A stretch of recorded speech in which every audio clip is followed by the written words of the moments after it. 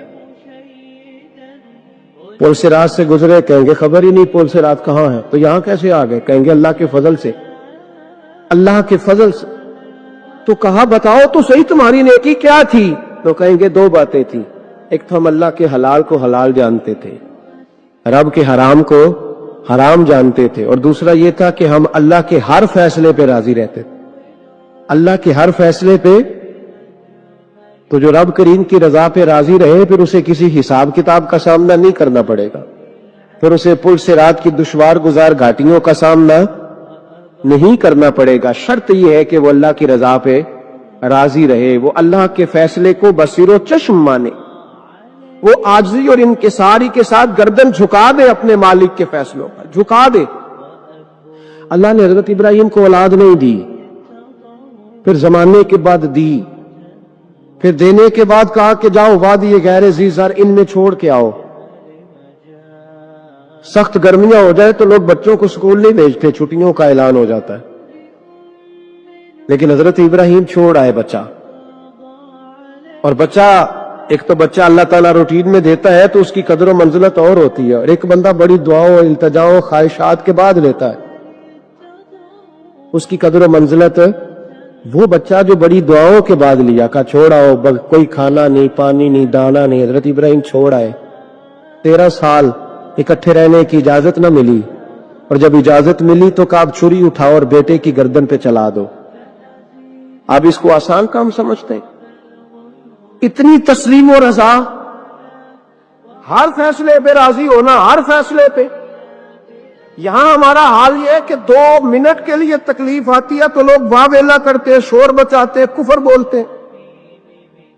ہر آدمی آپ اس کو ٹٹول کے دیکھیں تو کہتا ہے سب سے تکلیف میں ہی ہوں۔ کس سولی پہ لٹکے ہوئے ہم؟ آخر کون سا معاشرے کا ایسا دکھ ہے جو صرف ہمارے پاس ہی آ گیا؟ ہر آدمی کہتا ہے مجھے نہ چھیڑنا، سب سے زیادہ غمگین میں ہی ہوں۔ بھائی بتا تو صحیح نا کہ آخر کون سی ایسی چیز ہے جو مالک نے تجھے عطا نہیں فرمائی؟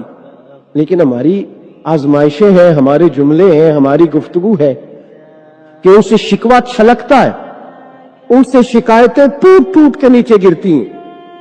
ہم یہ سوچتے ہی نہیں کہ ہمیں نہیں پتا ہمارے حق میں بہتر کیا ہے، ہمارے رب کو پتا ہے کہ ہمارے حق میں بہتر کیا ہے۔ اس لیے لوگ شکایت نہیں کرتے تھے، آج ہر بات پر شکایت ہے، ہر بات پر لوگ شکوہ کرتے ہیں، اور ہر بات پر لوگ اللہ تبارک و تعالیٰ کی بارگاہ ناز کے نافرمان بنتے ہیں۔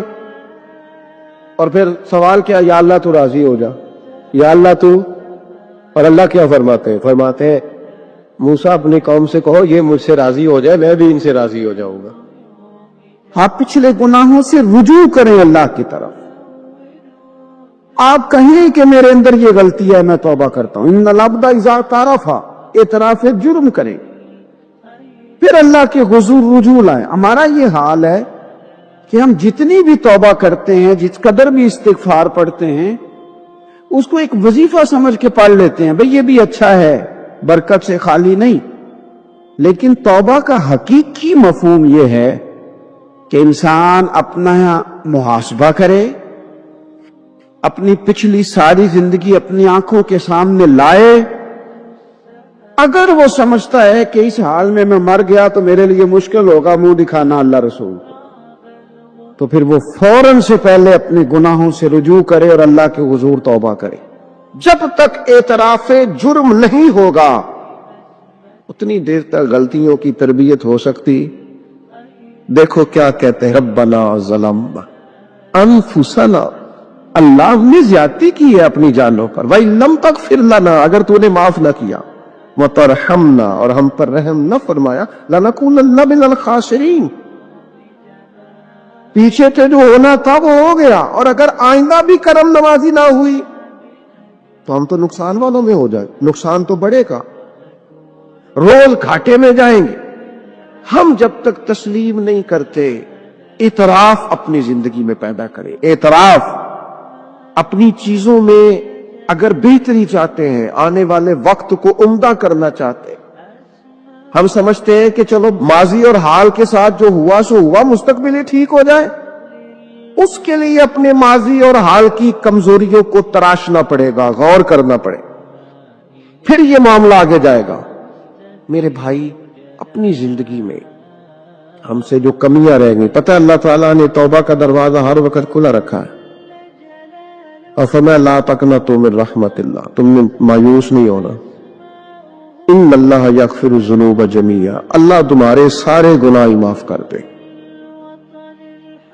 کرنے کا کام یہ ہے کہ چلو آج سے ہی صحیح، چلو ابھی سے صحیح. بہت ضعیف العمری میں، بڑھاپے میں آ کے بھی لوگوں نے خیر کا رستہ اختیار کیا تو اللہ کی رحمت نے آگے بڑھ کے استقبال کیا. چلے کسی وقت بھی، کیا کہتے ہیں، صبح کا بھولا شام کو گھر آ جائے تو بھولا، چلو گھر تو پہنچ گیا ہے نا، اپنے گھر آ گیا، اب کہاں بھولا ہے.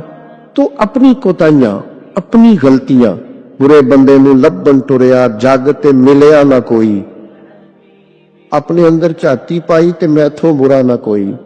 اپنی کمزوریاں تلاش کریں، ان کے لیے اپنے آپ کو کٹہرے میں کھڑا کریں، اپنے آپ سے سوال جواب کریں، اپنے ساتھ گفتگو کریں. میں نے اپنی زندگی میں کچھ ایسے لوگوں کو دیکھا، کچھ ایسی شخصیات سے میرا پالا پڑا، وہ بڑے لوگ تھے، عظیم لوگ تھے، لیکن ان کے پاس بیٹھ کر اندازہ ہوا کہ وہ جو ہے نا وہ اپنے آپ کو نہیں سمجھتے. وہ جو ہے وہ نہیں. حضرت شیخ سعدی رحمت اللہ نے لکھا ہے کہ ایک بزرگ خانہ کعبہ میں حج کے موقع پر گئے ہوئے تھے تو کہتے ہیں خیمے میں سویا تھا تو کسی کے تڑپ کے رونے کی آواز آئی، یا اللہ مہربانی کرنا قیامت میں رسوا نہ کرنا. تو کہتے ہیں میں تو تسلی دینے کے لیے اٹھ کے باہر گیا کہ پتہ کروں کون ہے، اور جب میری جا کے ملاقات ہوئی تو میرے پیروں تلے زمین نکل گئی، یہ تو بغداد کے عبد القادر جیلانی ہے. آپ کسی بھی شخص کو پڑھ لیں گے، جو آج کل دعوے ہیں نا لوگوں کے، میں یوں کر دیتا ہوں تو میں یہ، ہمارے بزرگوں کے یہ دعوے، وہ جہاں بھی ملیں گے رب کے عاجز بندے ملیں گے، وہ جہاں بھی میسر آئیں گے وہ اللہ کے عاجز بندے ہو کے ہی میسر آئیں گے. احساس ان کے دلوں سے اپنی کمزوریوں کا کبھی گیا؟ ہمارے اندر یہ احساس نہیں. بڑھوتری کا احساس. لوگوں سے ملاقاتیں ہم کرتے ہیں تو ہم یہ تھوڑی چاہتے ہیں کہ ہم ان سے کچھ حاصل کریں. ہم تو بڑی ساری جگہوں پہ اپنا آپ دکھانے بتانے کے لیے پہنچتے ہیں. اپنی زندگی میں اپنی غلطیوں کو ڈھونڈے. وہ جس کا بیٹا اس کے سامنے تلخ بولتا ہے اور پھر رات کو وہ بستر میں منہ دے کے روتا ہے، وہ کیوں نہیں مان لیتا کہ اس سے غلطیاں ہوئی ہیں؟ وہ ایک دفعہ اپنے بستر میں منہ دے کے یہ کیوں نہیں سوچتا کہ کبھی اس کے ابا جی بھی کہا کرتے تھے بیٹا میں تیری طرف سے تکلیف میں. کیوں نہیں تسلیم کرنے کو تیار کہ میں اسے کسی کے سپرد کر کے نا تو چچا کے ساتھ اسکول چلا جا اور میں دوستوں کے ساتھ کھانے کھانے چلا گیا، میں نے اپنے بچوں کو وقت ہی نہیں دیا. یہ کوتاہیاں ہم کب تسلیم کریں گے؟ چھوٹا آدمی ہوں اور کمزور ہوں، کوئی ایسی بات نہیں کرنا چاہتا، لیکن میرا دل کرتا ہے ادب سے عرض کروں کہ دین کے دعوے کرنے والوں تم سے غلطیاں ہوئی، منبر و محراب کے وارثوں تم سے کوتاہیاں ہوئی ہیں. مسند ارشاد پر بیٹھ کر پیری مریدی اور اچھے اسباق پڑھانے والوں تم سے خطائیں ہو گئی ہیں. تم نے قوم کو جس تعویذ گنڈے پہ لگایا تھا، تم نے قوم کو جو چیزیں خود سے سکھائی تھیں، تم نے کیوں نہیں بتایا کہ ہم تو ناقل ہیں، اللہ کے عاجز بندے ہیں، قرآن و سنت پڑھیں گے اور تمہیں سنا دیا کریں. ہم تو صرف ناقل ہیں، یہاں سے نقل کر کے تم تک پہنچانے والے.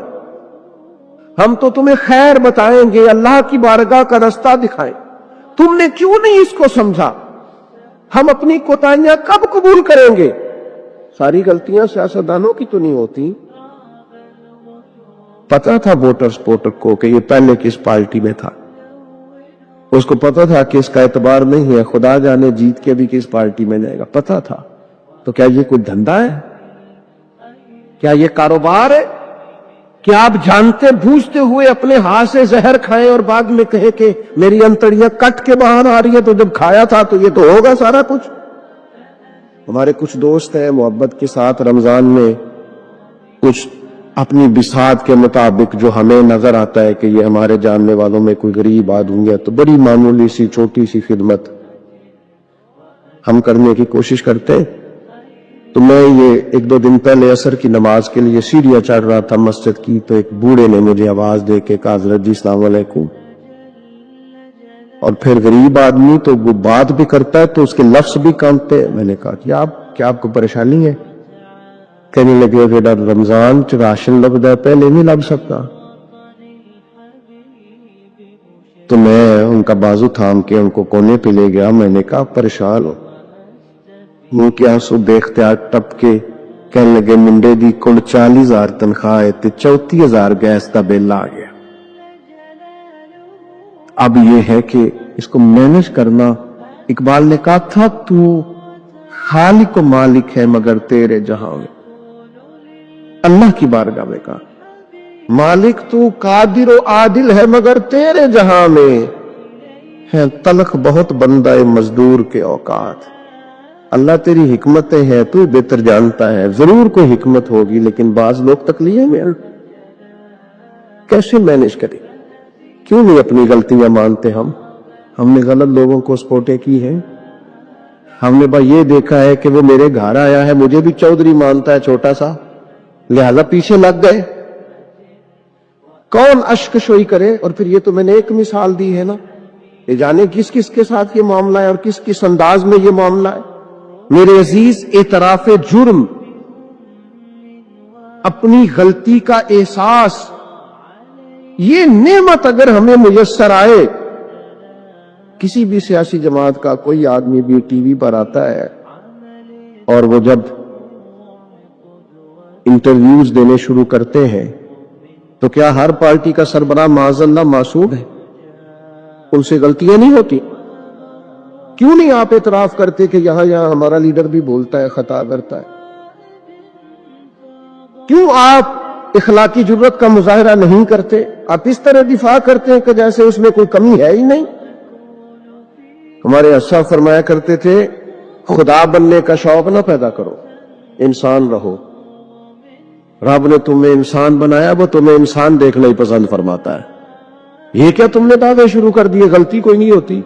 یہ کیسے ہو سکتا ہے وہ غلط فیصلہ کرے؟ آپ مانیں بندے کی توبہ اللہ کب قبول کرتا ہے؟ مشکات میں حدیث ہے سیدہ عائشہ صدیقہ سے, حضور فرماتے ان العبد اذا اعترف, یہ لفظ ہے سرکار کے, اس پر غور کی. فرمایا بے شک جب بندہ اعتراف جرم کرتا ہے رب کی بارگاہ میں بیٹھ کے وہ مان جاتا ہے یا اللہ یہ مجھ سے بھول ہو گئی, میں نفس کے ہاتھوں مجبور ہو گیا, یہ مجھ سے غلطی ہو گئی. شیطان نے ان العبد اذا اعترف, بے شک جب وہ رب کی بارگاہ میں اعتراف جرم کرے ثم تاب, پھر توبہ کرے تو تاب اللہ علیہ, اللہ فوراً اس کی توبہ کو قبول فرما لیتا ہے. لیکن وہ اعتراف جرم ہی نہ کرے, وہ اپنی خطائیں ہی تلاش نہ کرے, وہ کسی جگہ ماننے کو تیار نہ ہو. اعتراف کرنا یہ اعلیٰ درجے کے لوگوں کا کام ہو, مان جانا یہ بلندی اخلاق والے لوگوں. ہم سے کوتاہیاں ہو گئی. میں آپ کی خدمت میں ادب سے عرض کروں گا, زندگی میں بہت ساری چیزوں سے پرہیز بڑا ہی ضروری ہے. اس لیے اپنی ذات کے طواف سے پرہیز بھی بڑا ہی ضروری ہے. اپنی ذات میں الجھ کے زندگی نہیں گزار, میں سمجھدار ہوں, میں بڑا سمارٹ ہوں, اور دیکھو میری تدبیر سے میرا نظام بڑا اچھا چل رہا ہے, میری حکمتیں بڑی کامیاب جا رہی ہیں, دیکھو میں نے جو سوچا تھا اس کے مطابق منصوبہ بندی ٹھیک ہے, میں کئی لوگوں پر سبقت لے جا چکا ہوں, میں آگے بڑھ چکا ہوں. یہ ذات کا طواف ہے. اپنی ذات کے طواف سے نیچے اتر کر سوچ لیں اور دو چیزیں اپنے ذہن میں بٹھا لیں, طے کر لیں, زندگی روحانیت کی طرف بڑھنے لگی. ایک یہ چیز اپنے ذہن میں بٹھا لیں کہ میرے اندر زندگی میں جو کمیاں کمزوریاں رہ گئیں وہ میری وجہ سے ہے, اور اگر کوئی خیر ملی ہے تو وہ محض اللہ کے فضل کی وجہ سے, میری طاقت کے سبب کچھ نہیں ہے, محض فضل الہی. یہ دو چیزیں جب بندے میں پیدا ہوتی ہیں تو اس کی روحانیت مضبوط ہوتی، ورنہ تو اپنی ذات کے چنگل سے لوگ آزاد ہی نہیں ہوتے۔ اعتراف، حضرت ماعز بن مالک رضی اللہ تعالیٰ عنہ نے آ کے عرض کی حضور بہت بڑا جرم ہو گیا۔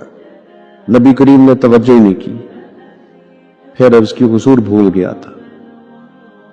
سرکار میں رخ پھر عرض کی حضور بھول گیا تھا۔ کریم فرمانے لگے کیسی ذہنی الجھاؤ کی بات کرتا ہے۔ پھر فرمایا دیکھو محسوس کرو ہوش میں تو ہے۔ عرض کی حضور مہربانی کرتے، یہ جو احساس ندامت ہے سونے نہیں دیتا، کرم نوازی کرے۔ یعنی ایک شخصیت حاضر بارگاہ ہوئی ہے، عرض کی حضور جرم ہو گیا بہت بڑا، سرکار نے توجہ ہٹائی، پھر عرض کی حضور بھول گیا تھا، خطا ہو گئی، پھر توجہ ہٹائی۔ عرض کی حضور اگر میرے لیے طہارت کا سامان نہ کیا گیا تو میں بہت بڑے نقصان میں چلا جاؤں گا، کرم نوازی کر دی جائے۔ فرمایا دیکھو لوگوں ہوش میں تو ہے۔ یا رسول اللہ بالکل ہوش میں۔ نبی کریم علیہ الصلوۃ والسلام نے فرمایا لے جاؤ سنسار کرو۔ پتھر مارے گئے، سنسار کیا گیا، اعتراف کیا، مانا، سزا قبول کی، اپنے لیے فیصلہ کیا کہ مجھے سزا لینی چاہیے۔ ان کا وصال ہوا، یہاں تک تو معاملہ ان کا تھا، لیکن اس اعتراف پر انعام یہ ملا کہ محبوب نے فرمایا غسل کفن کرو، میں خود جنازہ پڑھاؤں گا۔ نبی رحمت علیہ السلام نے امامت فرمائی، میرے مرنے پہ ہر سو شور مچ جائے گا دیکھو گے، اور کہنے الوداع سرکار خود تشریف لائیں گے۔ اور کسی درویش نے کہا تھا مرن تو بعد دو مکھڑا میرا ہو جاوے جے تازہ، پھر سمجھ لینا محبوب میرے نے آن پڑے ہے جنازہ۔ سرکار نے امامت فرمائی، تدفین ہوئی۔ کسی شخص نے بعد میں کہا اس نے فلان جرم کیا ہے، تو حضور فرمانے لگے چپ کر، تجھے پتا ہے وہ کہاں ہے اس وقت؟ یا رسول اللہ کہاں ہے؟ فرمایا جنت کی نہروں میں گوتے لگا رہے ہیں۔ اور حضور فرمانے لگے اس بندے نے ایسی اعلیٰ توبہ کی ہے کہ اگر میں اپنی ساری امت میں اس کی توبہ ساری امت میں، فرمایا اس کی توبہ اگر قیامت تک آنے والے سارے امتیوں میں بانٹ دوں تو اللہ سب کی بخشش فرما دے گا، سب بخشے جائیں گی اس ایک کی توبہ کی برکت۔ کیوں؟ ہاتھ باندھ کے عرض کی حضور مہربانی کریں، میرے سے یہ غلطی ہو گئی ہے، شفقت کریں، مہربانی فرما۔ دوستو اپنی زندگی میں اعتراف والا مزاج تو پیدا کرو یار۔ اپنی زندگی میں جو لوگ اپنی غلطیاں ماننا شروع کر دیتے ہیں وہ ایک فائدہ اپنے ساتھ کرتے ہیں اور ایک اپنی آنے والی نسل کے ساتھ فائدہ کرتا ہے۔ ان کو پتہ چلتا ہے کہ ہمارے بزرگ ہمیں یہ کہہ رہے ہیں، ہمارے والدین کا بیٹا یہاں میں بھول گیا تھا، اور میری اس غلطی کی بنیاد پر مجھے یہ نتائج بھگتنا پڑے، اور بہت ساری چیزوں پر میں بہت سارے لوگوں سے پیچھے رہے، یہ خطا نہ کرنا زندگی میں۔ لیکن وہ ہمیں اپنی تعریفیں سنانے سے فرصت ملے تو اپنی غلطیوں کی طرف جائیں۔ ہمیں آئینہ ہر روز ہمارا ہی حسن ہمیں ہی دکھاتا رہتا۔ اگر ہمیں کہیں کوئی کمزوری نظر آئے تو تب ہے نا۔ صوفیاء کرام کے سرخیل ہے حضرت مجدد الفسانی رحمت اللہ علیہ، تو شیخ سے کسی نے کہا خوش بخت انسان کون ہوتا ہے؟ تو مجدد صاحب فرمانے لگے جسے اپنی غلطیاں نظر آنی شروع ہو جائے۔ خوش بخت ہے وہ آدمی جس کو اپنے گریبان میں منہ ڈالنے کا شوق پیدا ہو، خیال آئے تو اس کی تربیت شروع ہو جاتی۔ لیکن جو ہر بات، میں ایک چھوٹی سی بات آپ کی خدمت میں عرض کروں، میں آپ اس سے اختلاف کر سکتے ہیں، میرا تجربہ یہ ہے، میں نے تعلیمی زندگی گزاری ہے، میرا تجربہ یہ ہے کہ جو نہیں نہ پڑھا اپنی وجہ سے نہیں پڑھا، کہے بعد میں وہ کہ جو خاندانی مسائل بڑے تھے، مجبوریاں بڑی تھی گھر کی، کہے جو جس نے کہنا ہے کہے، اور میں یہ بات ماننے کو تیار نہیں ہوں، اس لیے کہ میں نے اپنی زندگی میں دیکھا جنہوں نے پڑھنا تھا نا وہ پارٹ ٹائم جاب بھی کرتے تھے اور پڑھائی بھی کرتے تھے۔ وہ میں خود ہم دوست جایا کرتے تھے، اب تو میں نے کبھی یہ سنا بھی نہیں، لیکن یہ جو لوگ بڑی عمر کے ہیں انہیں پتا ہوگا، آدھی قیمت پر کتابیں مل جاتی تھی اور پھر اس کو جا کے دوبارہ بیچ کے آتے تھے، وہ پھر 25% قیمت ملتی تھی اس کی اگلے سال۔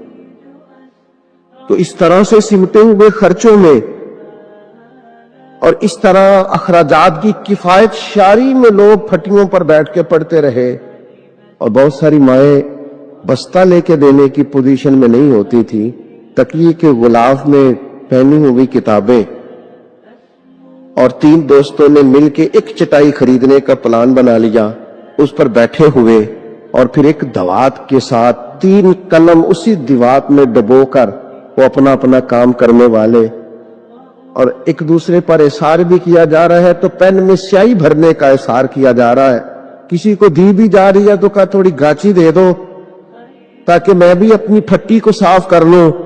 لیکن یہ پڑھتے پڑھتے لوگ، چھوٹی کتابوں پہ پڑھتے پڑھتے انہوں نے بڑے بڑے انقلاب برپا کر دیے۔ ہم یہ دیکھتے رہے، اپنی کمزوریوں کی وجہ سے لوگ پیچھے رہ گئے جو رہ گئے، ورنہ جن لوگوں نے تھوڑی سی بھی توجہ کی اللہ تعالیٰ نے ان کی مدد فرمائی۔ زندگی میں جو جس مقام پر بھی کھڑا ہے، وہ ابھی بیٹا ہے یا والد بن چکا ہے، وہ ابھی شاگرد ہے یا استاد کے منصب پر فائز ہو چکا ہے، وہ ابھی طالب علم ہے یا عملی زندگی میں کسی شعبے کے ساتھ منسلک ہو چکا ہے، اگر وہ چاہتا ہے کہ اگلی زندگی میں کم از کم ناکام نہ ہو تو پیچھے جو اس سے کوتاہیاں ہو گئی ہیں ان کا اعتراف کرنا شروع کرے۔ ضروری نہیں اس کے پوسٹر چھپائے اور لوگوں کو بتائے، وہ اپنے آپ سے تو گفتگو کرے، اپنے رب کے حضور تو حاضر ہو کے اپنی غلطیوں کو مانے، وہ تسلیم تو کرے کہاں کہاں اس سے خطائیں رہ گئی ہیں، کہاں کہاں اس سے غلطیاں رہ گئی، کہاں کہاں وہ بھول گیا، کہاں کہاں اس نے سمجھنے میں اور اپنا شعور بلند کرنے میں دیر کر دی۔ لوگوں کا دل کرتا ہے ان کی اصلاح ہو جائے، پر کوئی درد والا ہو، کوئی ایسی بات ہو تو تب بنا دی۔ آئے ہائے، حضرت عبداللہ ابن مسعود کہنے لگے کاش یہ قرآن پاک پڑھتا، یہ کہہ کے چلے گئے۔ باہر وہ نکلا نا، جب سارے لوگ باہر نکلے اس معاذ اللہ بری مجلس سے، چین گونیاں ہو رہی تھی کہ آج تو یہاں حضرت عبداللہ ابن مسعود بھی آئے تھے۔ رسول کریم کائنات کے بادشاہ ہیں، حضور فرماتے ہیں میں چاہوں تو اللہ احد پہاڑ سونے کا بنا دے اور میرے ساتھ چلا کرے۔ رب کریم جیسا میں چاہوں ویسا اللہ میرے لیے آسانی فرمائے، اتنا اللہ محبوب رکھتا ہے۔ لیکن حضور نے اللہ کی بارگاہ میں دعا کی تھی، یا اللہ ضرورت کے مطابق روزی دینا، اے اللہ میرے اہل بیت کو ایک وقت روٹی دینا، ایک وقت کا فاقہ دینا۔ یہ دعا مانگی تھی، مانگے ہاں آج ہم بھی اپنی اولاد کے لیے یہ دعا، یہ بھی سنت ہے، اس کو بھی ادا کرو۔ اللہ بقدر ضرورت روزی، بقدر ضرورت۔ اور ایک تو وقت ہے نا آ نہیں رہا، کروڑوں مال آیا اور میرے رسول کریم نے دنیا کی دولت کو گھر میں داخل ہے، حضور نے داخل ہے۔ ادھر دیکھو میری طرف، حضرت عمر فاروق جیسا دلیر آدمی، جناب عمر کہتے ہیں صحیح بخاری میں صحیح مسلم میں حدیث ہے، فرماتے ہیں میں حضور کے کمرے میں داخل ہوا، حضور آرام فرما تھے، اللہ کے رسول جب اٹھے نا میرے لیے کہ عمر آیا ہے، محبوب عزت دیا کرتے تھے نا، کہتے ہیں حضور جب اٹھے تو موٹے بان کی چارپائی تھی نبی پاک کی، موٹے بان کی، اور فرماتے حضور کی کمر پر موٹے موٹے نشان بنے ہوئے تھے۔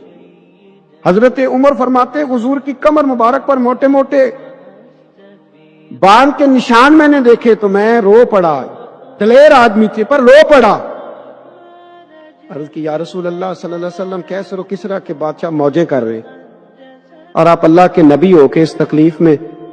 رسول کریم حضرت عمر کے آنسو دیکھ کے فرمانے لگے عمر کیا تو یہ پسند نہیں کرتا کہ وہ دنیا کی عارضی زندگی میں تھوڑے وقت میں موج کر جائیں اور آخرت میں رسوا ہو جائیں، اور ہم یہاں تھوڑی سی تکلیف برداشت کریں اور اللہ قیامت کی ساری عزتیں ہمیں ہی عطا فرما دے۔ ایک رات حضرت عمر فاروق مدینہ کی گلیوں میں گھوم رہے تھے۔ وہ یہ دیکھنے نکلتے تھے کہ ان کی ریاست میں کوئی غریب یا پریشان انسان تو نہیں ہے۔